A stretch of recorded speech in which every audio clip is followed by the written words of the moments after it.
북대서양 조약기구 네이토 회원국의 전략적 항구가 2026년 6월 5일 금요일 아침 루마니아 콘스탄차에서 해상 드론이 폭발한 후 지옥으로 변했습니다.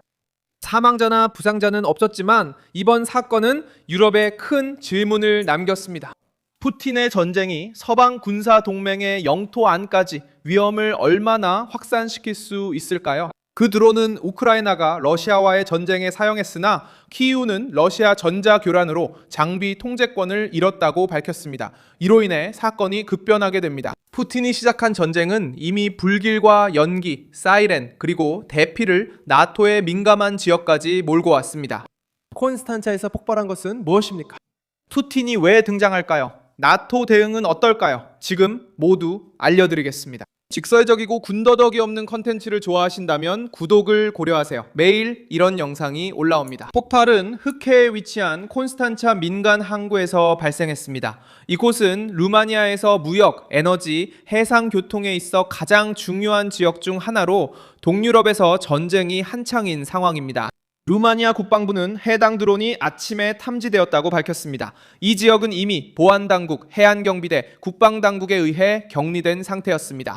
가장 중요한 정보는 해당 장비가 루마니아 군에 속하지 않았으며 현지 군사훈련의 일부도 아니었다는 점입니다.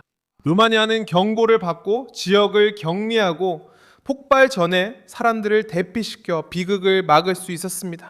1000명 이상의 사람들이 해변 지역을 포함한 인근 지점에서 대피했고 다른 드론을 찾기 위해 헬리콥터가 동원되었습니다.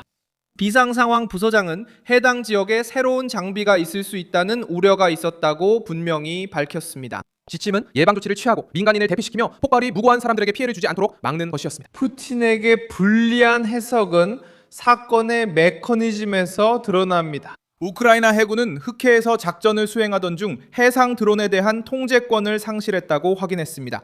키예프는 통제권 상실의 원인을 러시아의 전자전 행동, 아마도 신호 차단과 간섭 때문이라고 밝혔습니다. 이것은 사건의 정치적 무게를 바꿉니다. 이 유물을 나토 국가의 한 도시로 날려보낸 환경은 러시아의 전쟁과 모스크바가 흑해에서 장비를 무력화하고 방해하고 교란하려는 시도에서 비롯된 것입니다. 푸틴은 흑해를 영구적인 압박지대로 만들려고 했습니다. 러시아는 우크라이나 항구를 공격하고 드론과 미사일, 전자전, 군사적 위협을 사용해 키이우를 지치게 하고 이웃 국가들을 겁주고 있습니다. 이제 그 결과가 바로 나토 내부에서 나타나기 시작했습니다. 루마니아는 분쟁에서 멀리 떨어진 지역이 아닙니다. 루마니아는 하나의 국가입니다. 이 동맹의 회원국인 이 나라는 우크라이나와 국경을 맞대고 있으며 전쟁으로 인해 우크라이나의 일부 출구가 봉쇄된 이후 전략적 경로가 되었습니다. 그곳에서 폭발이 발생하면 경고는 지역적인 것이 아닙니다. 그 소식은 브뤼셀, 워싱턴, 그리고 동맹의 동도 국경을 주시하는 모든 수도에 전달됩니다. 이 사건은 혼자 일어난 것이 아니기 때문에 더 큰 주목을 받습니다. 며칠 전 러시아 드론이 우크라이나를 공격하는 도중 루마니아의 갈라테에 있는 주거 건물을 타격했습니다. 2사람이 부상을 입었습니다. 루마니아 당국은 해당 기기를 러시아산으로 분류했고 나토는 회원국의 영토를 방어할 준비가 되어 있다고 강조했습니다. 즉 콘스탄차에서 폭발이 일어나기 전에도 루마니아는 이미 러시아 장비로 인한 직접적인 충격을 겪고 있었습니다. 일주일 만에 전쟁은 화면 속에서 벗어나 2번이나 루마니아 땅을 강타했습니다. 러시아는 항구 폭발에 직접적으로 관여했다는 사실을 부인했고 우크라이나의 책임을 떠넘기려 했습니다.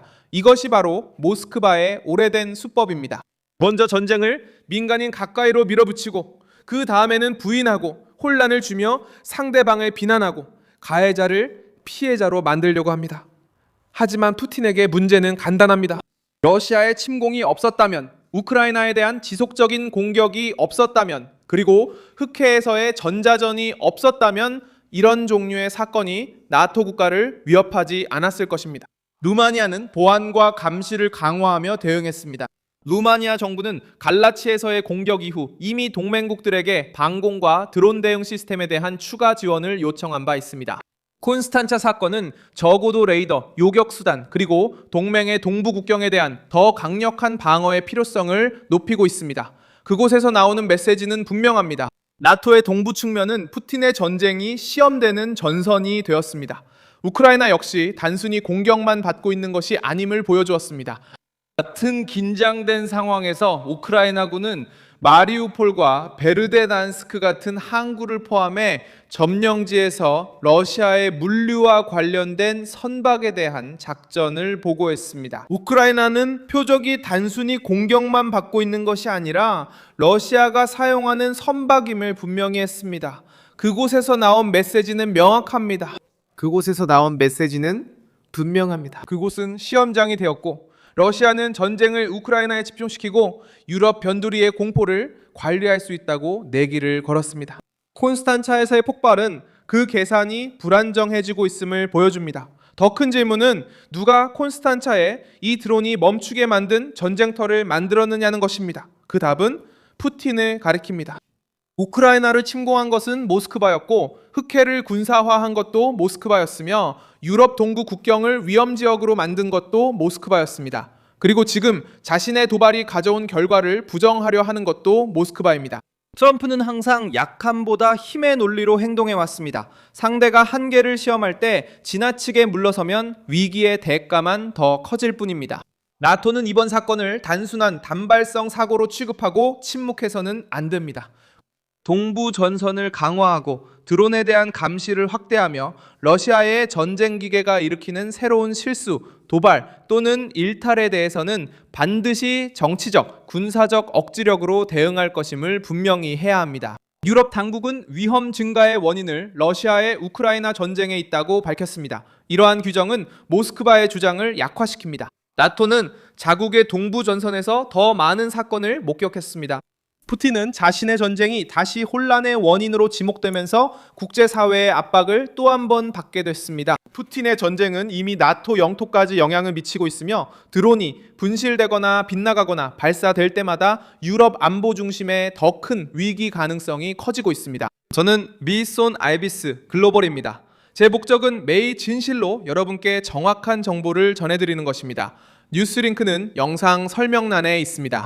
이 영상에 좋아요를 눌러주시고 채널을 구독해주세요. 마지막에는 댓글도 확인하셔서 밀손 알비스 커뮤니티와 더욱 활발하게 소통하시기 바랍니다.